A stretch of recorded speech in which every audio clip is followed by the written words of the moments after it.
Shalom Impact Youth. Hari ini aku mau undang teman-teman, kita mau naikkan pujian, syukur dan nyanyian kita untuk Tuhan atas kebaikannya. Come on. Dimanapun kamu berada, angkat tangan dan tepuk tangan, berikan sukacita dan sorak-sorai untuk Tuhan. Yes.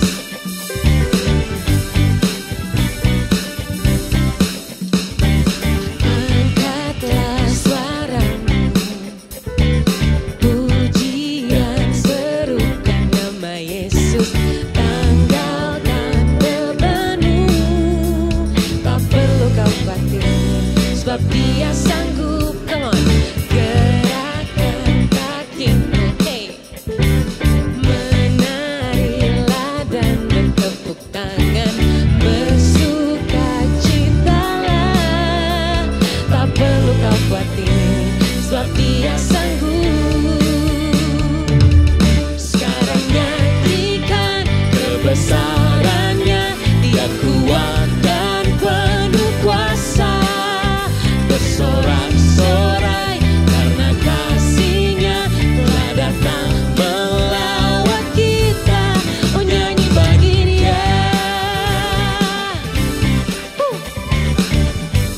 Come on Impact Youth. Oh, angkatlah suaramu, mari puji Dia. Puji dan serukan nama Yesus. Tanggalkan bebanmu, tak perlu kau khawatir, sebab Dia sanggup. Mari gerakan kakimu, gerakan kakimu, menarilah dan bertepuk tangan, bersukacitalah. Tak perlu kau khawatir, sebab Dia sanggup. Sekarang nyanyikan kebesarannya, Dia kuat dan penuh kuasa. Bersorak-sorai karena kasih-Nya telah datang melawat kita. Oh, nyanyi bagi Dia.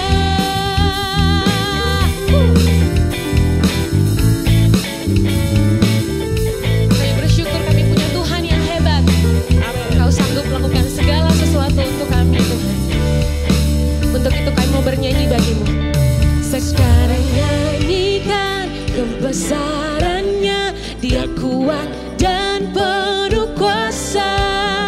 Bersorak-sorai karena kasih-Nya telah datang melawat kita. Nyanyi bagi Dia.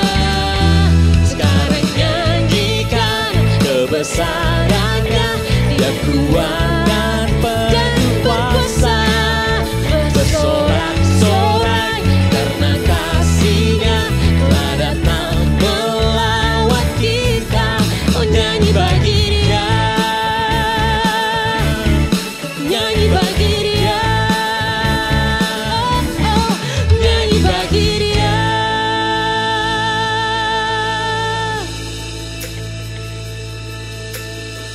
Yes. Kami menyatakan dengan iman bahwa untuk selama-lamanya kami mau bernyanyi bagi Tuhan. Sebab Engkau Allah yang baik, Engkau Allah yang besar. Terima kasih.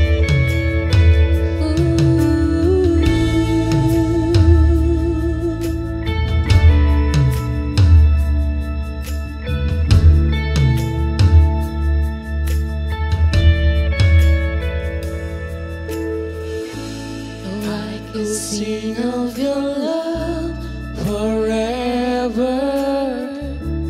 I could sing of your love forever. I could sing of your love forever. I could sing of your love. Come on, sing of your love. I could sing of your love forever. I could sing of your love forever. I could sing of your love forever. I could sing of your love. Ooh.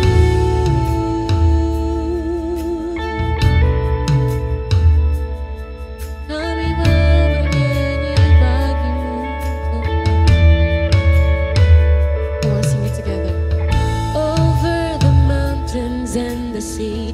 Your river runs with love for me, and I will open up my heart and let the healer set me free. I'm happy to be in the truth, and I will daily lift my hands, for I will always sing of when your love came down over the mountains and the sea. Your river runs with love for me, and I will open up my heart and let the healer set me free. I'm happy to be in the truth, and I will daily lift my hands, for I will always sing of when your love came down. Oh, I can sing of your love forever. Oh, I can sing of your love forever. Oh, I can sing of your love forever. Oh, I can sing of your love. We wanna sing of your love, Lord. Oh, I can sing of your love forever. Oh, I can sing of your love forever. Oh, I can sing of your love forever. Oh, I can sing of your love. Sing over the mountains and the sea. Your river runs with love for me, and I will open up my heart and let the healer set me free. I'm happy to be in the truth, and I will daily lift my hands, for I will always sing of when your love came down. Yeah. Oh, I can sing of your love forever. I can sing of your love forever. We wanna sing. I can sing of the goodness of your love. Oh, I can sing of your love. Oh, I can sing of your love forever. Lord, I can sing of your love forever. Oh, I can sing of your love forever. Oh, I can sing of your love. Ooh.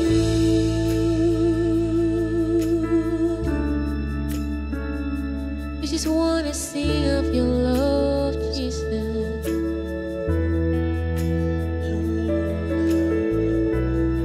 Oh, I feel like dancing. This foolishness I know, yes. But when the world is in the light, they will dance with joy like we're dancing now. Oh, I feel like dancing. Oh, it's foolishness I know, but when the world is in the light, they will dance with joy like we're dancing now. Oh, I can sing of your love.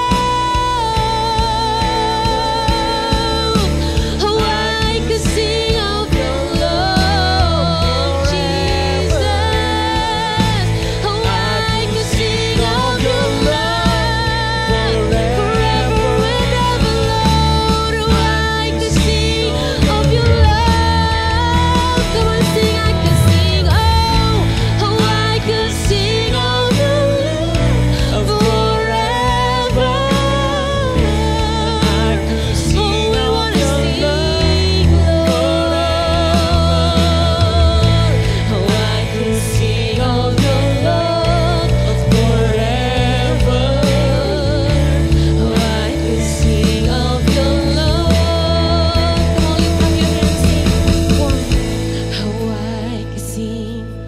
your love forever.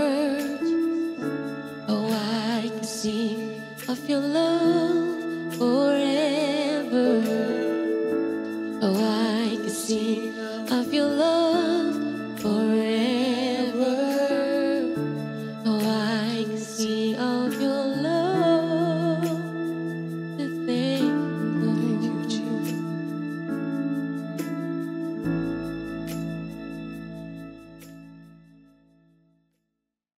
Berbicaralah buat kami dengan bahasa yang kami mudah ngerti, supaya kami bisa diubahkan, dipulihkan, bahkan kami punya kehidupan yang lebih baik ke depan. Berdoa supaya anugerah-Mu memampukan hamba-Mu, menyerahkan setiap menit-menit ke depan ke dalam pimpinan Roh Kudus penuhnya. Hanya di dalam nama Yesus yang kami cinta, kami berdoa. Yang siap diberkati Tuhan, sama-sama kita katakan, Amen. Silakan duduk kembali. Oke, hari ini kami akan khotbah tentang victim mentality. Apa itu victim mentality? Mental korban yang selalu nyalahin orang lain. Yakobus 5 ayat 9. Kita baca sama-sama. Yakobus 5 ayat 9. 3, 2, 1. Saudara-saudara, janganlah kamu bersungut-sungut dan saling mempersalahkan, supaya kamu jangan dihukum. Sesungguhnya hakim telah berdiri di ambang pintu. You know, orang yang punya victim mentality selalu nyalahin orang lain buat setiap kesalahan, buat setiap keadaan, buat setiap konsekuensi yang dia harus hadapi. Orang yang punya victim mentality, mental korban yang selalu nyalain orang, itu nggak akan pernah dewasa dan nggak belajar tanggung jawab.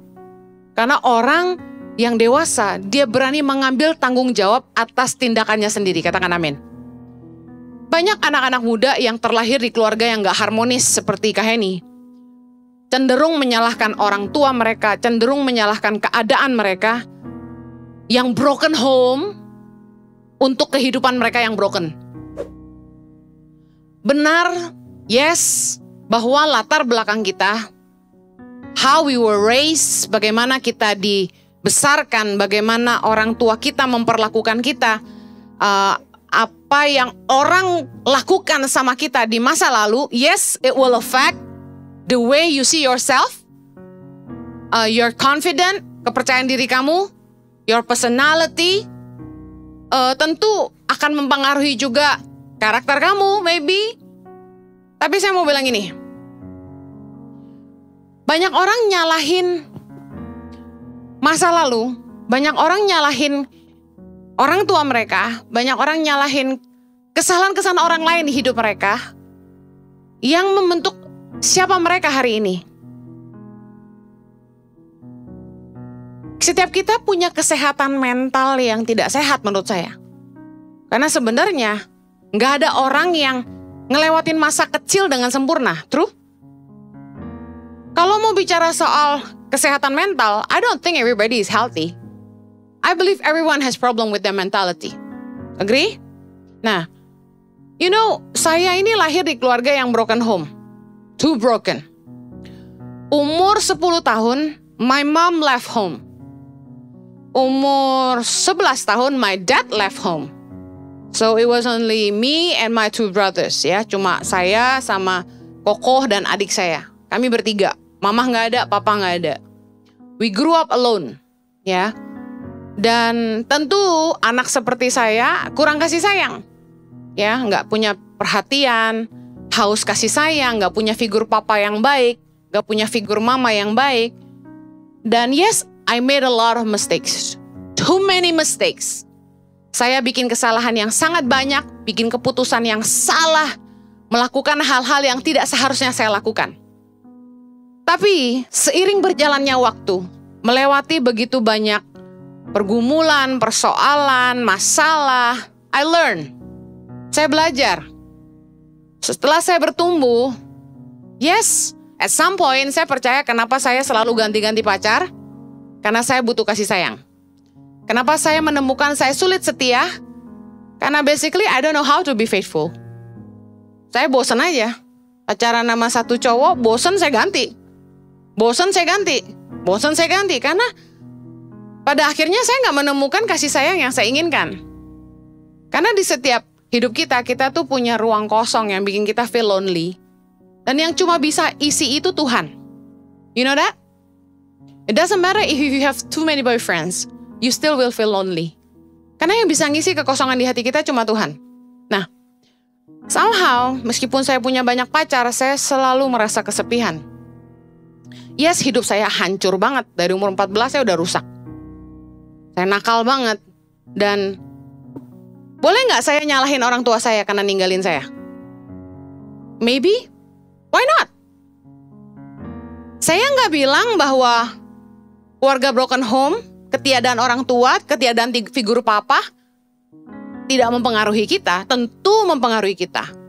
I made too many wrong choices. Saya bikin banyak keputusan yang salah dan melakukan banyak kesalahan. Itu efeknya.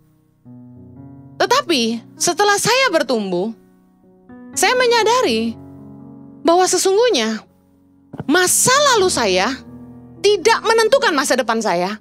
Kalau saya berhenti menyalahkan orang tua saya berhenti menyalahkan keadaan, dan saya mulai mengambil tanggung jawab atas hidup saya. Tahukah Anda bahwa kita nggak akan merusak diri kita kalau kita mengambil keputusan untuk tidak merusaknya. Nggak ada seorang pun yang bisa maksa kita melakukan sesuatu kalau kita nggak mau. Saya kasih contoh gampang. You know, sebelum pandemi, saya langsing sekali. You can see my YouTube. Aku langsing banget, right? And then, my hair was so long. Terus pandemi masuk 2021. I grew fat. How many did I gain? 16 kilo. Katakan, wow, that's a lot of food, I'm telling you. You know, I eat arirang mie every night. Tahu nggak arirang? Ramen itu, yang bungkusannya putih, tahu nggak? Itu tuh nagih banget, tahu nggak sih? Pakai telur. Itu pedesnya ampun jontor. Tapi rasanya nagih, tahu nggak? Tiap malam tuh waktu pandemi susah tidur kan? Nonton film, Netflix, makan mie. Nawarin suami, mau nggak? Mau nggak? Gendut bersama kita. My God. Karena nggak ada kerjaan dan nggak bisa kemana-mana, I cook every day. Dari yang nggak becus masak jadi pintar masak. Gara-gara apa? YouTube. Weh. I learn how to cook pad thai, tom yum, apalagi ya, bulgogi, segala macam. I learn how to cook. I learn how to make pastry. Kacau pokoknya. Shopping online terus. And guess what? As I cook, I ate. Udah jadi 16 kilo fat everywhere. One day I went to my cousin's house, ke rumah saudara. Waktu lagi Imlek, angpau day, right? It's a sadness day for me, happiness for you guys ya. Karena masih keluar duit banyak tuh kalau keluarin angpau. Nah, ke rumah saudara di Pik, dia bilang gini, gile, gendut banget loh, gitu. You know, tersiksa saya dengar kata-kata itu, tersinggung. Saya bilang gini, you know what's my excuse? Tahu nih laki gue nih ngajakin gue makan terus. Victim mentality. Victim mentality. Kenapa gue gendut? Karena diajak Jojo makan terus. Nemenin suami. Victim mentality. Tahu gak dia jawab apa? Ya gak mungkin lah laki lu bikin lu gendut. Emang dia paksa lu makan? Dia ambil makanan masukin ke mulut lu? Enggak kan? Gitu. Nyakitin gak sih? Dia terlalu sadis. Saya itu udah cukup ceplas-ceplos, dia lebih ceplas-ceplos lagi. Saya khotbah ceplas-ceplos ternyata menyakitkan ya. Baru tahu saya. Jadi waktu dia ngomong gitu, Jojo kan gak masukin makanan ke mulut lu yang makan sendiri. Dari situ saya langsung mikir, tau gak sih? Gak ada orang yang bisa paksa kita melakukan sesuatu kalau kita tidak mau. Kalau kamu punya pacar yang suka grepe, you know grepe? Petting, touching all around, gak sopan, tangannya gak sekolah. Dia gak bisa kurang ajarin kamu kalau kamu gak mau. Zaman sekarang bukan cowok doang yang kurang ajar, cewek juga kurang ajar. Main grepe aja ya kan? Ya gak cowok-cowok. Langsung ngerasain dia. Cewek zaman sekarang antusiasme tingkat tinggi dalam asmara. Soalnya semua serba uji coba katanya gitu. No, kamu gak akan dirusak orang kalau kamu gak biarin orang ngerusak kamu. Amen. Ada kejadian mungkin kamu dipaksa, kamu gak mau. Tapi what can you do? You should run away. Jangan pernah biarin hal yang buruk itu terjadi lagi dan terjadi lagi. You should run away. You should speak up and tell somebody. Kalau kita nggak mau masa depan kita hancur, kita nggak boleh membiarkan masa lalu yang buruk, perlakuan yang tidak baik dari orang terhadap kita, merusak masa depan kita. Kita harus berhenti menyalahkan mereka dan mulai ambil tanggung jawab untuk membuat keputusan yang benar untuk masa depan kita sendiri. Kita masing-masing bertanggung jawab atas hidup kita sendiri. Katakan amin.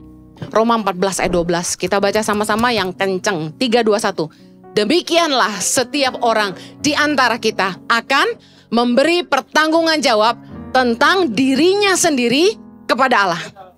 Tanggung jawab kita sama Tuhan masing-masing. Amen. Kita jangan nyalain orang lain. Yes, orang tua kita bikin kesalahan. Listen, dulu saya marah sama papa mama saya. Tapi setelah saya sadar, saya dewasa. It was never easy for them. Satu hari, Tuhan kayak bukain pemikiran saya. Kalau saya jadi mama saya, mungkin saya juga akan ninggalin papa saya. Kadang kita terlalu judgmental sama orang tua. Kita pikir mereka bikin kesalahan. Tapi belum tentu kalau kita ada di sepatu mereka, kita bisa bikin keputusan yang lebih benar dari mereka. So, what to do now? Kita nggak bisa mengubah apa yang udah terjadi, right? What's done is done. Yang udah lewat kita nggak bisa ubah. Yang kita lakukan gini, berhenti menyalahkan orang lain dan mulai buat keputusan yang lebih baik untuk masa depanmu. Saya tadi bilang bahwa saya selalu nyalahin suami saya, teman-teman saya yang ngajak saya makan sampai saya gemuk. Bahkan saya nyalahin keadaan, pandemi bikin gua gemuk. Tapi the fact is, setiap tindakan, perkataan, bahkan perbuatan kita itu selalu diikuti sama konsekuensi. Baik maupun buruk. Galatia 6 ayat 5 bilang gini, sebab tiap-tiap orang akan memikul tanggungannya sendiri. Kita harus bertanggung jawab atas keputusan kita masing-masing. Kamu gak belajar, kamu gak kuliah sungguh-sungguh, terus kamu fail. Salah siapa? Salah diri sendiri. Gak usah nyalahin gini. Habis teman-teman saya racun, ngajakin keluar mulu. Punya teman yang ngerusak saya, bikin saya mabok mulu. Punya pacar yang ngajakin pacaran terus. Punya pacar yang WA terus. Kita nyalahin orang. But hey, your life is your decision. Kamu yang nentuin, kamu mau gak? Pikirin hari ini kamu umur berapa? Gak usah jawab, pikirin. Hari ini kamu umur berapa? Kamu mau bangun apa 5-10 tahun ke depan? It's all depend on what you start to do now. Kamu gak bisa expect something good in your future. Kamu gak bisa expect sesuatu yang bagus buat masa depan kamu 10 tahun dari sekarang, kalau kamu gak merubah cara pikir kamu hari ini. Terus aja nyalain orang. Kamu harus berubah. Kamu harus putusin. Enggak, gue gak akan biarin masa lalu gue mendikte masa depan gue. Gue akan mengubah hidup gue sendiri dan mulai buat keputusan yang baik buat masa depan gue. Katakan amin. Listen, orang yang punya pandangan yang positif itu bisa melihat gini. Pengalaman yang pahit mengajarkan apa yang manis. Perlakuan yang tidak baik mengajarkan kepada kita apa itu kebaikan. Penderitaan dan kemiskinan, bahkan mungkin kekurangan, akan membuat kita menghargai anugerah Tuhan. Saya tuh kenapa jadi orang yang peduli sama anak-anak gak mampu di Indonesia? Karena saya pernah ngalamin. Mau sekolah, orang tua gak mau sekolahin. Saya dibuang ke Australia meskipun kedengaran keren. Tapi saya gak dikirimin uang. Mama saya cuma bayarin kuliah saya 1 semester. Lalu kemudian dia kasih saya 2.000 US dollar, lalu dia pergi. Saya nggak tahu nomor handphonenya berapa. Saya nggak tahu rumahnya di mana. Di Australia 4 tahun saya tidak pulang ke Jakarta karena saya tidak tahu orang tua saya di mana. Dan bahkan saya nggak punya uang untuk beli tiket. What about my life? Saya mesti bayar uang sekolah semester depan pakai apa? Buat bayar apartemen pakai apa? Buat makan pakai apa? Buat naik bus pakai apa? Saya kerja. Saya kerja pertama kali di supermarket. Jadi kasir. I'm telling you. Gua tuh anak orang kaya yang gak pernah susah. Dan tiba-tiba susah. My mom was not poor. Tapi saya dibuang. Karena mama saya nikah lagi. Dan saya baru ngerasain kerja. Berdiri tuh. 8 jam. Berdiri. Bayangin. Cuma break setengah jam. Meja kasir tuh kan ada kayak sandaran gitu kan. Saya cuma nyender sebentar aja. Supervisor saya bilang, hey, stand up. Stand up loh. Kasir tuh mesti pencet nama sayuran. Saya nggak tahu nama sayuran dalam bahasa Inggris, tau nggak? Segara leek, segara beetroot. Kan di Indonesia nggak ada. Apa itu leeks kata gue? Segala macam nama sayuran. Waduh pusing tapi butuh duit. Waduh, waktu boleh break setengah jam tuh, gue kasih tahu ya. Saya duduk di bangku di ruangan pantry, saya angkat kaki. Oh my God, pegelnya ampun. Itu pengalaman saya kerja pertama kali. Saya kerja jadi kasir. Kamu pernah chicken Nandos? Pernah dengar chicken Nandos? Di Indonesia di Puri Mall tutup. Namanya Nandos, Portuguese chicken. Enak banget, my favorite. Saya kerja 3,5 tahun jadi kasir. Pernah satu hari disuruh delivery. Saya nggak tahu jalan.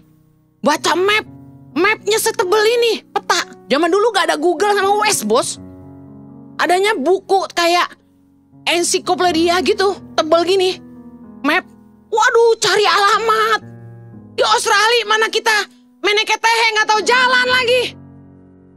Gelap, hujan. Pinjem mobil koko saya. Delivery, cari jalan, hujan-hujanan. Akhirnya nemu rumah orang kaya. Delivery, burger, Nandos chicken.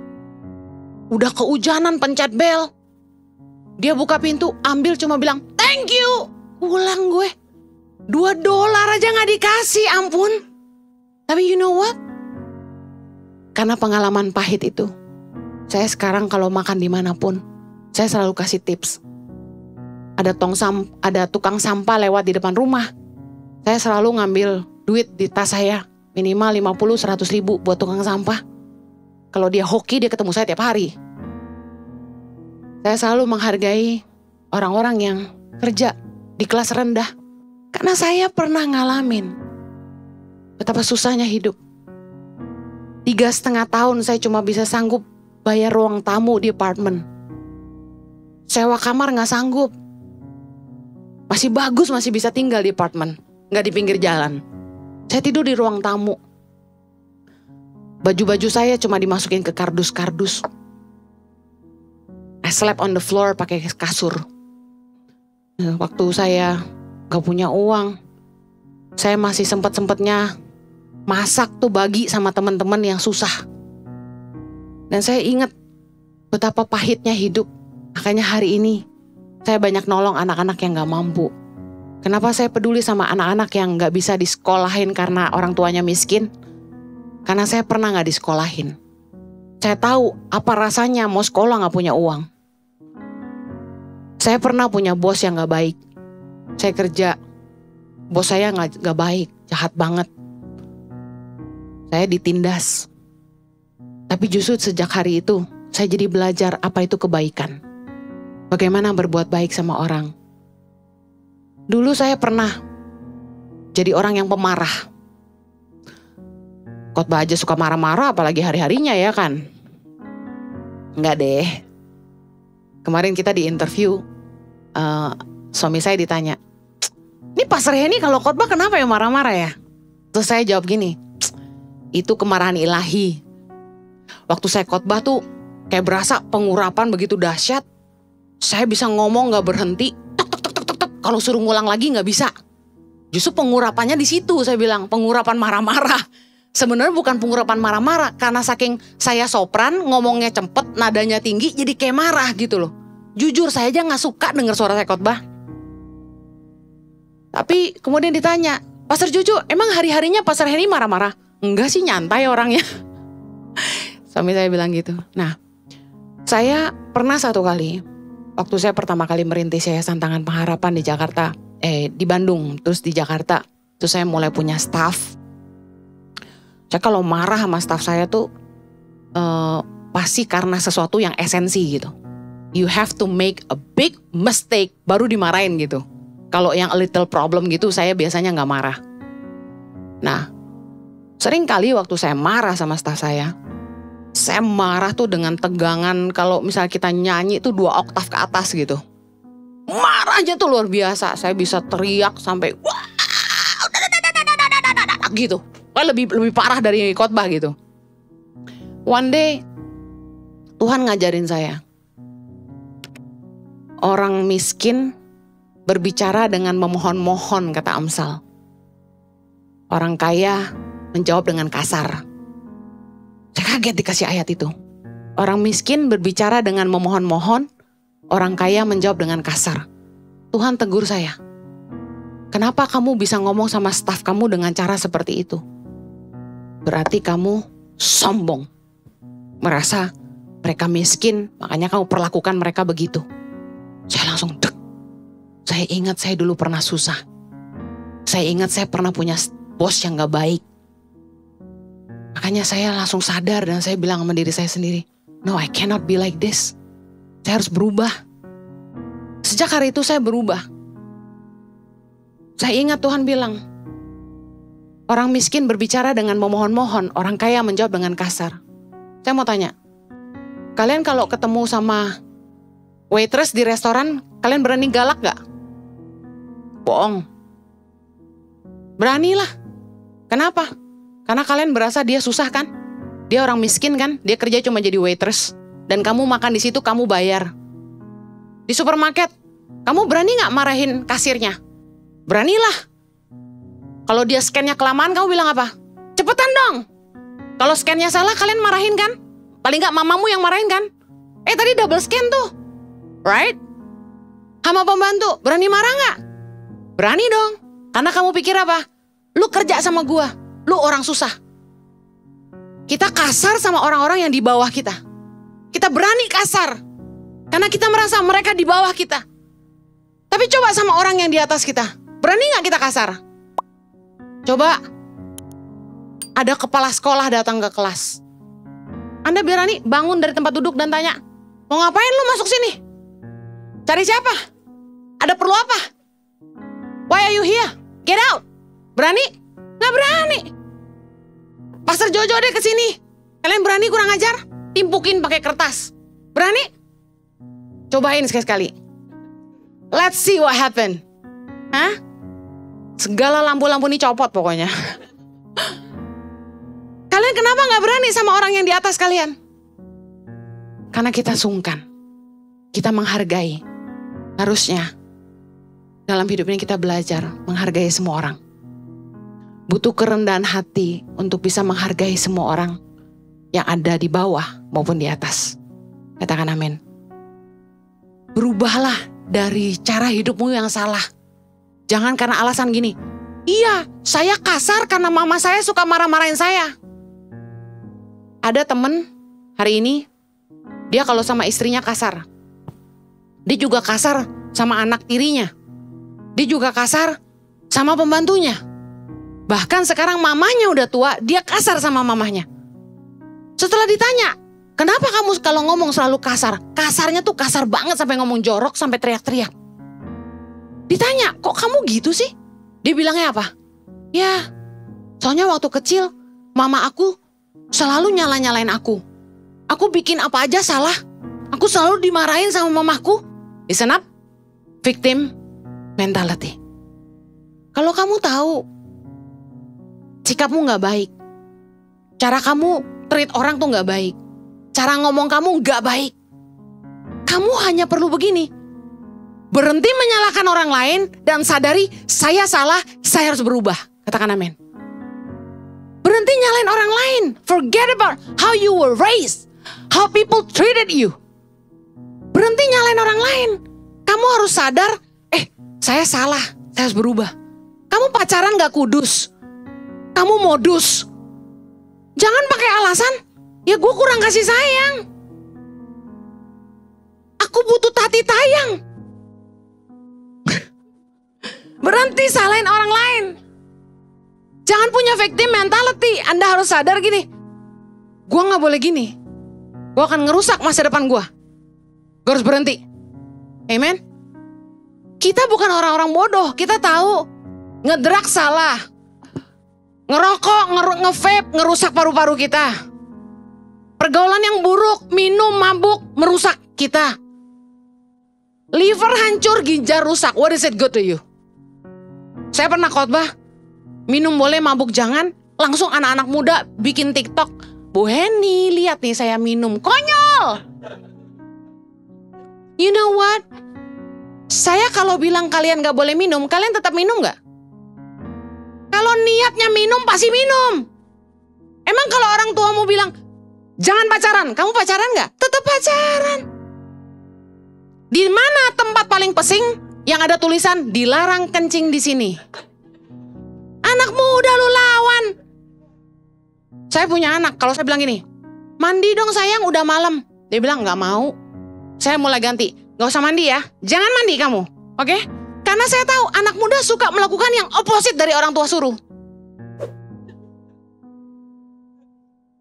Makanya saya bilang gini sama anak saya, kalau kamu berani ngerokok, mama akan nyalain 10 batang rokok dan suruh kamu hisap semuanya. No, I'm serious, you like it so much, I'm gonna make you do it. Anak muda nih memang suka ngelawan. Kayaknya kita mesti bikin aturan di opposite rules. Silakan pipis di sini. Kita mau lihat. Kira-kira pesing gak ya? Hello? Tetap pesing sih kayaknya. Emang. Well, you know what I mean? Semua hal-hal pahit mengajarkan kepada kita apa yang manis. Justru saya bersyukur saya ketemu orang-orang yang pernah memperlakukan saya gak baik. Saya jadi ngerti apa itu baik. Karena dulu papa mama saya gak terlalu perhatian sama saya. Dan tidak terlalu sayang sama saya. Hari ini saya sayang banget sama anak-anak saya. Saya selalu kasih yang terbaik buat anak-anak saya. Dan saya selalu peluk anak-anak saya. Dan saya selalu bilang, Mama love you. Mama love you so much. Saya kemanapun, saya selalu WA dan bilang, I miss you. Kenapa? Karena saya mau menumpahkan semua cinta yang saya punya. Supaya mereka jangan sampai kekurangan cinta seperti saya. You know, bad things happen for good reason. Hal-hal yang gak baik, yang Tuhan izinkan terjadi dalam hidup kita, pasti mengajarkan kebaikan buat kita. Katakan amin. Yang kamu harus lakukan hari ini, kalau kamu udah bikin banyak kesalahan di masa lalu, kalau kamu udah banyak bikin keputusan yang salah sebelumnya, kalau kamu sudah melakukan hal yang seharusnya tidak kamu lakukan, listen, jangan benci diri kamu sendiri. Ampuni diri kamu. Give yourself a second chance. Kasih kesempatan buat diri kamu sendiri. Mari bangkit dari keterpurukan dan mulai menata masa depan yang lebih baik. Berdamailah dengan masa lalumu dan ampunilah dirimu. Amsal 11 ayat 7 berkata gini, orang yang murah hati berbuat baik kepada diri sendiri. Kalau saya mau marah sama diri saya punya banyak penyesalan. Kenapa saya bikin begitu? Kenapa saya lakukan itu? Kenapa saya lakukan seperti itu? Pasti saya yakin di antara kita semua banyak hal-hal bodoh yang kita buat di masa lalu. Banyak perkataan yang tidak seharusnya kita ucapkan. Tapi hey, kita gak bisa take it back. Kita gak bisa ngerubah apa yang udah lewat. Again, what's done is done. Apa yang kita harus lakukan sekarang? Ini berbalik sama Tuhan dan bertobat sungguh-sungguh. Yesaya 1 ayat 16 berkata, basuhlah, bersihkanlah dirimu. Jauhkanlah perbuatan-perbuatanmu yang jahat dari depan mataku. Berhentilah berbuat jahat. Belajarlah berbuat baik. Usahakanlah keadilan. Kendalikanlah orang kejam. Belalah hak anak-anak yatim. Perjuangkanlah perkara janda-janda. Marilah, baiklah kita berperkara firman Tuhan. Sekalipun dosamu merah seperti kirmizi, akan menjadi putih seperti salju. sekalipun berwarna merah seperti kain kesumba, akan menjadi putih seperti bulu domba. Jika kamu menurut dan mau mendengar, maka kamu akan memakan hasil baik dari negeri itu. Kita nggak punya kuasa untuk membatalkan semua yang sudah terjadi. Mari pandanglah masa lalu sebagai pelajaran yang berharga buat masa depan. Katakan amin. Penyesalan tidak berguna. Pertobatan yang akan memulihkan kita. Berhenti berbuat jahat. Berhenti hidup yang tidak baik. Berhenti berkata-kata yang gak benar. Berhenti menjalani kehidupan yang salah. Berhenti dari pacaran-pacaran yang gak benar. Berhenti mengerjakan perkara-perkara yang tidak berguna. Kita bisa ngerubah masa depan kita dengan berpikir begini. Kita gak bisa mengubah tempat di mana kita berdiri hari ini. Tapi kita bisa menentukan kemana kita mau pergi. Filipi 3 ayat 13 Rasul Paulus berkata, aku melupakan apa yang telah di belakangku dan mengarahkan diri kepada apa yang di hadapanku. Jangan look back, look forward. Apa yang kamu mau bangun ke depan? Kamu mau hidupmu kemana? Kamu mau hidupmu seperti apa? Ingat, orang akan menuai apa yang mereka tabur. Kalau kamu mau punya masa depan yang baik, taburlah yang baik hari ini. Saya akhiri. Mungkin ada di antara kalian yang bertanya gini, tapi kenapa Tuhan biarin hal-hal buruk terjadi? Kayak Kak Heni, kenapa Tuhan izinin papa mama meninggalkan Kak Heni? Why bad things happen to us? Anybody has that in your eyes, in your head? Ada yang mungkin bertanya gitu? Yes? Yes. Kenapa Tuhan izinkan hal-hal buruk terjadi dalam hidup kita? Mungkin kamu pernah ngalami dilecehkan secara seksual. Mungkin kamu pernah ngalami dibully. Pernah kamu ngalamin dilecehkan dengan kata-kata, direndahkan. Saya mau bilang ini, percayalah bahwa segala sesuatu yang Tuhan izinkan terjadi dalam hidup kita, kalau kita punya attitude, kita percaya bahwa Tuhan itu baik, segala hal-hal buruk yang kita lewatin, Tuhan sanggup ubah itu jadi kebaikan.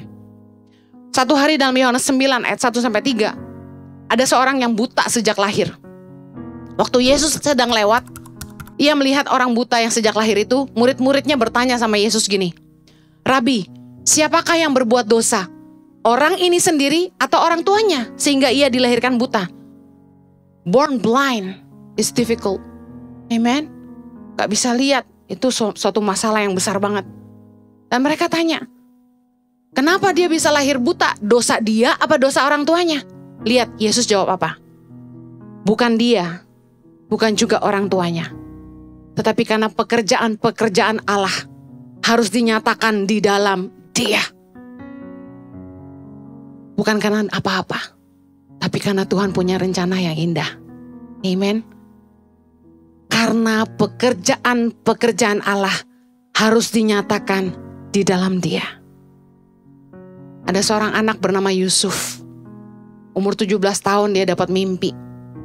Dia cerita sama kakak-kakaknya benci sama dia. Papahnya paling sayang sama dia dari 12 bersaudara. Papanya bikinin dia baju yang paling indah.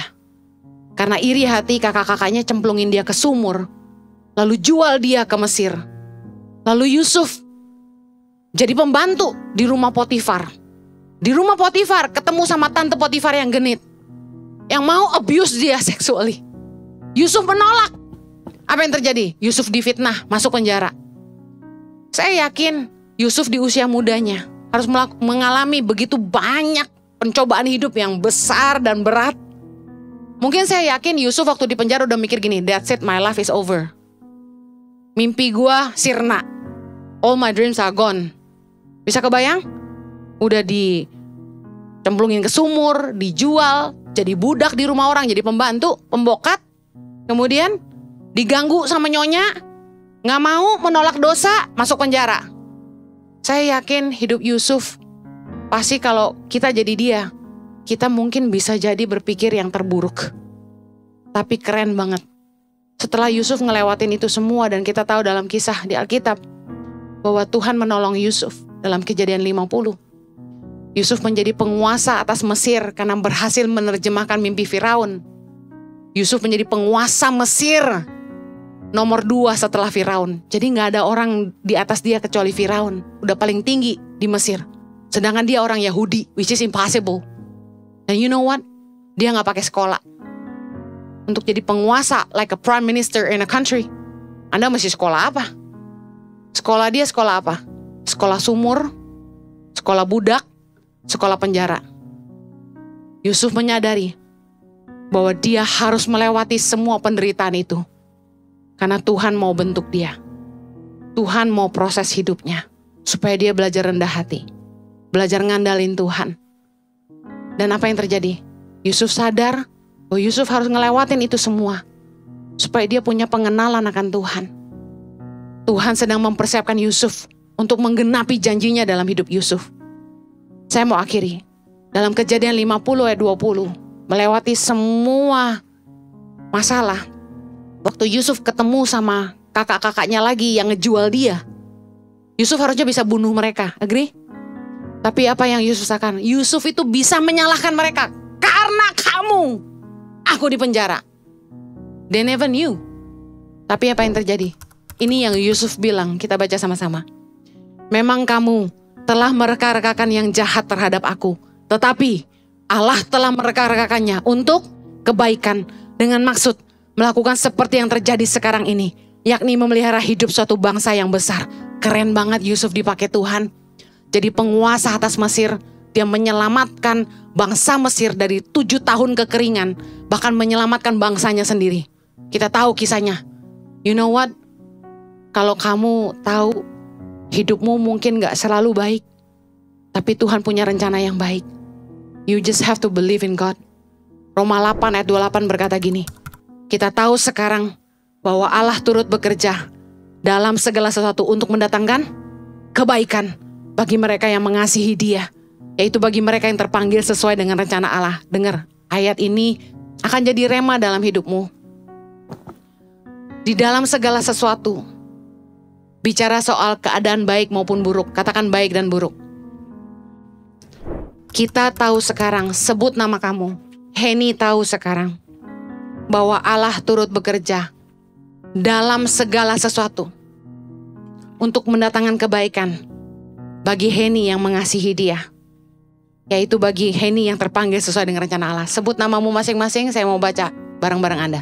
3, 2, 1. Henny tahu sekarang bahwa Allah turut bekerja dalam segala sesuatu untuk mendatangkan kebaikan bagi Henny yang mengasihi Dia, yaitu bagi Henny yang terpanggil sesuai dengan rencana Allah. Dengar kuncinya di sini. You just have to love God with your life. Kalau kamu mengasihi Tuhan, hal-hal buruk mungkin terjadi dalam hidup kamu. Bad things may happen in your life. Tapi kalau kamu mengasihi Tuhan, if you love God wholeheartedly, God can turn problem into blessing.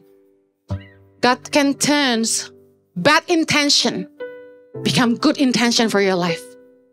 Niat jahat orang, Tuhan sanggup ubah untuk mendatangkan kebaikan dalam hidupmu. Saya mau akhiri dengan kesaksian hidup saya. You know, waktu saya masih sangat muda, saya melayani Tuhan dari umur 16 tahun. Saya sangat cinta Tuhan. Dan waktu saya sama Pastor Jojo, waktu itu kami masih kuliah.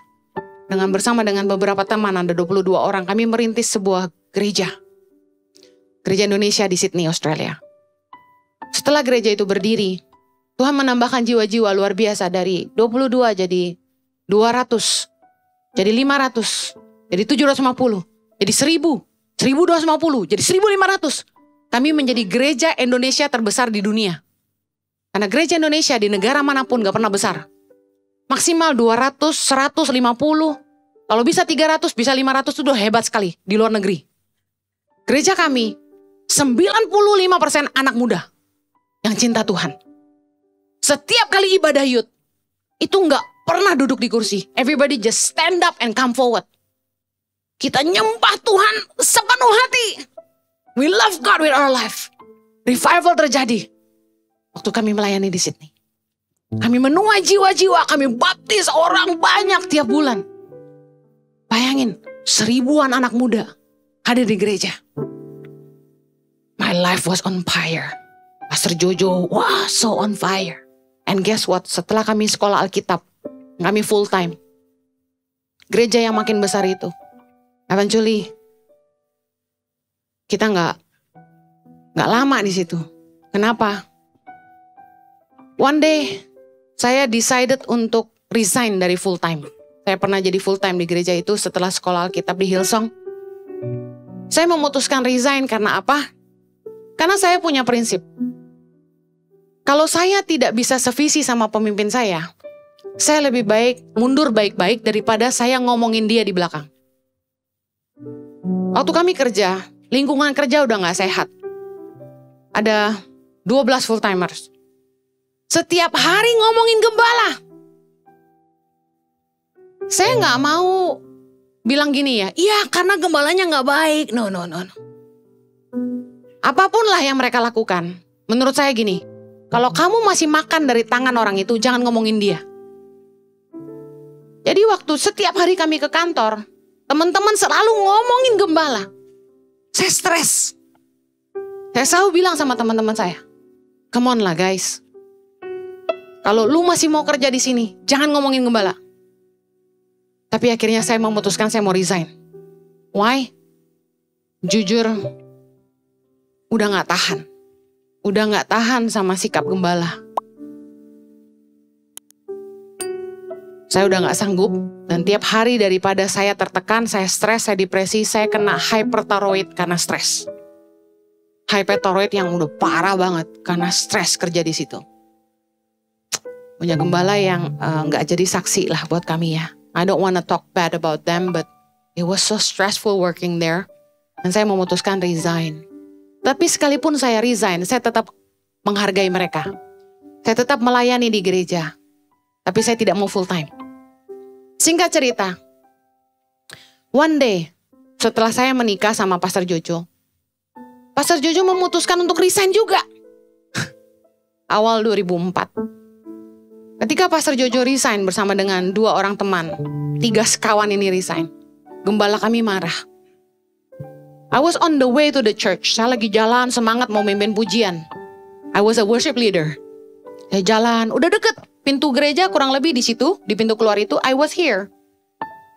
Tiba-tiba telepon saya bunyi, saya angkat. Saya dengar suara pastor saya. Marah. Dia bilang gini, kamu gak perlu mimpin pujian di gereja hari ini. Dan kamu gak perlu ada di gereja ini lagi. Keluar kamu dari sini. Saya kaget. Hah? What's going on? Terus dia bilang gini, karena suamimu itu resign dari gereja, kamu juga pergi dari gereja. Saya diusir sama gembala saya. Bayangkan. It was the worst day of my life. Digituin sama pendeta. Could you imagine how I feel? Kebayang gak kalau kalian saya gituin? Gosh, sakit banget. Saya terluka banget. Saya kepahitan. Saya kepahitan tuh sampai saya sakit. Saya luka banget. But then, Tuhan menegur saya. Tuhan bilang gini, Henny, if I can deal with you, I can deal with them. If I can deal with you, I can deal with them. Artinya gini, kalau kamu tuh percaya bahwa Tuhan tuh hidup, Tuhan melihat semuanya. Tuhan yang akan meminta pertanggungan jawab dari kita masing-masing. Do not judge others. Jangan menghakimi orang lain, jangan menyalahkan orang lain. Kalau Tuhan bisa deal sama saya, Tuhan bisa deal sama mereka. Mereka akan berurusan sama Tuhan dan itu bukan urusan saya. Dan Tuhan mau saya mengampuni mereka. Dan saat itu saya sadar. Dan saya mulai mengampuni gembala saya. Saya mengampuni mereka. Karena saya diusir dari gereja yang kami rintis. Akhirnya saya ngambil keputusan mengampuni gembala saya. And guess what? Look at me now. Look at me now. Tuhan kasih saya kepercayaan. Punya pelayanan Yayasan Tangan Pengharapan. Yang telah menolong 10.000 anak-anak Indonesia. Tuhan mempercayakan kami bangun sekolah di seluruh pelosok tanah air. Dari mulai Mentawai sampai Papua. Dari Maluku Utara sampai ke NTT. Tuhan memberikan saya anak-anak yang luar biasa. Di 8 sekolah berasrama di seluruh Indonesia. Yang hari ini memanggil saya mama. Dan Tuhan mencintai saya lewat hidup mereka. Dan lihatlah bagaimana hari ini Tuhan mempercayakan jemaat yang saya dan Pastor Jojo gembalakan sendiri. Look at this.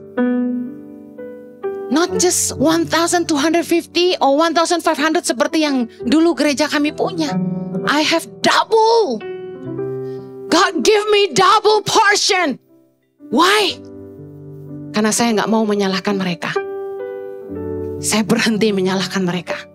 Dan saya mulai ambil tanggung jawab atas keputusan saya dan masa depan saya. Today, maybe you are angry with your parents. Mungkin Anda marah dan Anda kecewa dengan orang tuamu. Kenapa kamu ada di sini hari ini? Mungkin kamu marah sama mereka.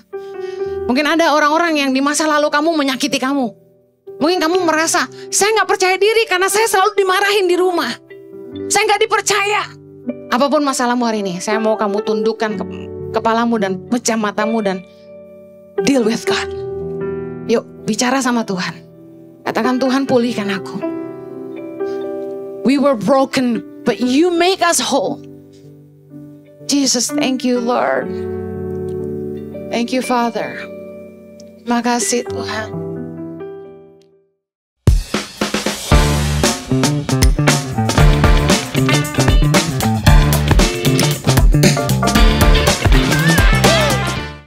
Pastinya teman-teman diberkati dari awal sampai akhir, apalagi di firman Tuhan yang dibagikan. Jangan lupa direnungkan, dikerjakan dalam kehidupan kita sehingga semakin hari semakin serupa dengan Dia, mempermuliakan nama Tuhan. Amin. Impact Youth yang ada, jangan lupa terus saksikan secara online setiap hari Sabtu jam 5 sore waktu Indonesia Barat di channel YouTube-nya Impact Community Indonesia. Dan teman-teman yang ada di Jakarta sekitarnya, apalagi yang dekat-dekat Kelapa Gading, Sunter, Kemayoran, dan lain-lain, diundang untuk bersama-sama beribadah secara onsite.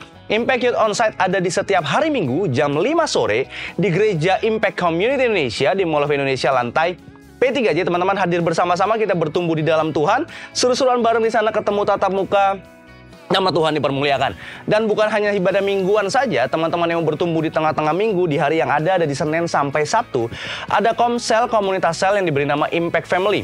Kalian bisa bergabung bersama-sama dengan kami, bertumbuh di dalam Tuhan, punya keluarga yang saling support satu dengan lainnya. Hubungi nomor ini, scan QR code yang ada, nanti diarahkan masuk ke grup WhatsApp, bisa Zoom online bareng-bareng. Jadi teman-teman bisa punya saudara-saudara di Jakarta, di luar lain, di daerah ada, se-Indonesia ada di sana. Dibagi berdasarkan segmen, ada yang pelajar sama pelajar, mahasiswa sama mahasiswa, yang pro sama pro. Jadi teman-teman jangan sungkan-sungkan, ayo hubungi langsung dan berkomunitas bersama dengan kami. Kalau yang ada di Jakarta sekitarnya ada secara onsite. Hubungi nomor yang tertera, admin yang ada. 2 minggu sekali di hari Sabtu, jam 3, jam 4 sore di sana. Kita bisa berkomunitas di sana. Dan selang-seling juga ada Sports Day-nya. Jadi teman-teman yang mau sambil olahraga, berkomunitas lewat olahraga, juga bisa ikut sama Impact yang ada. Tinggal hubungi admin. Oke, itu aja, nanti hubungi. Dan teman-teman juga untuk kalian yang punya persekutuan doa, komunitas sel, baik di sekolah, kampus, yang mau dilayani sama Impact Youth, hubungi admin yang ada, nomor yang tersedia. Nanti kami siap melayani teman-teman semua. Jadi jangan sungkan-sungkan hubungin, biar kami bisa datang ke tempat kalian dan melayani bersama. Tapi kalau bisa khusus yang di Jakarta dulu ya, Jakarta sekitarnya, jadi bisa datang dengan tepat waktu bersama-sama dengan kalian. Dan terakhir, untuk kalian mau mensupport setiap pelayanan Yayasan Tangan Pengharapan, seperti yang kalian tahu, tinggal beli kaos-kaos keren ini, ada sweater yang ada banyak merchandise lainnya untuk kalian beli di sana, karena setiap pembelian kalian itu bermanfaat bagi makanan bergizi dan pendidikan gratis anak-anak pedalaman di Yayasan Tangan Pengharapan. Jadi jangan sungkan-sungkan, jangan ragu-ragu, jangan lama-lama untuk beli, karena you buy means you don't need. Itu aja teman-teman semua, sampai ketemu minggu depan. Tuhan Yesus memberkati.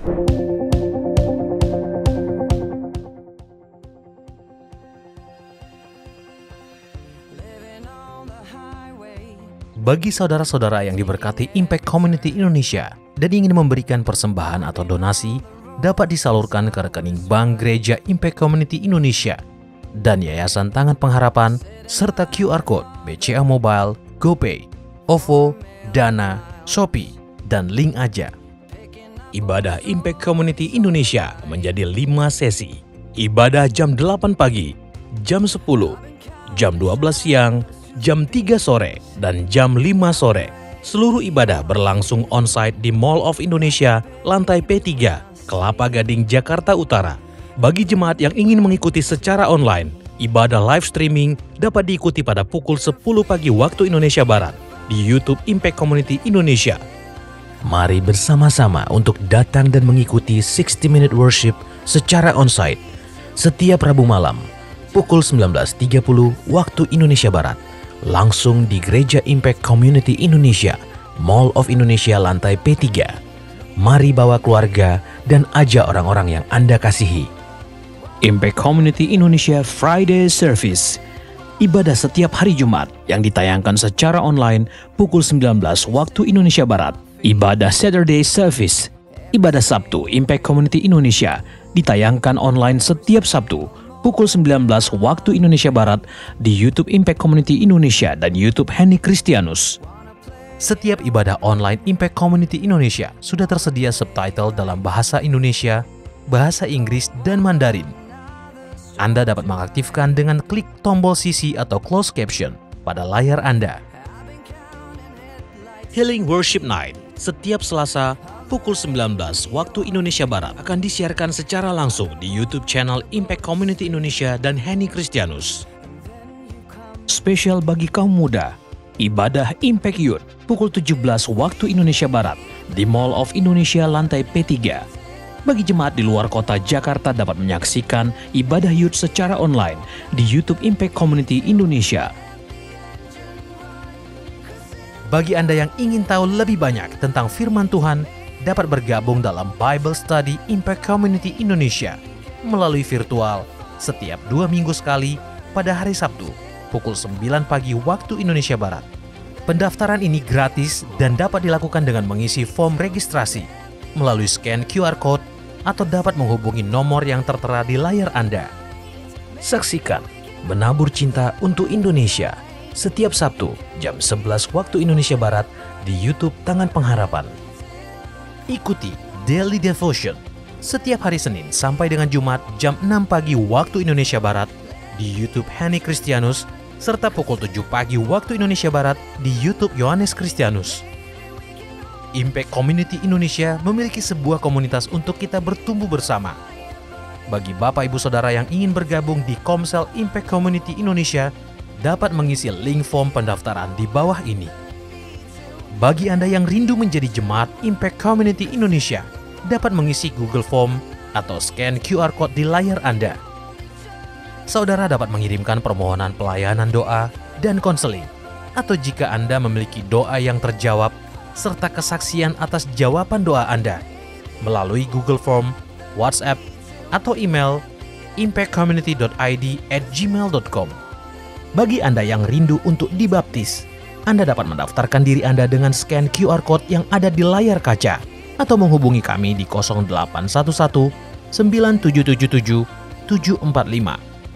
Mari bergabung dalam perjalanan ziarah ke Turki 7 Gereja Wahyu tanggal 15 hingga 25 September 2024 bersama Pastor Yohanes dan Pastor Henny Kristianus.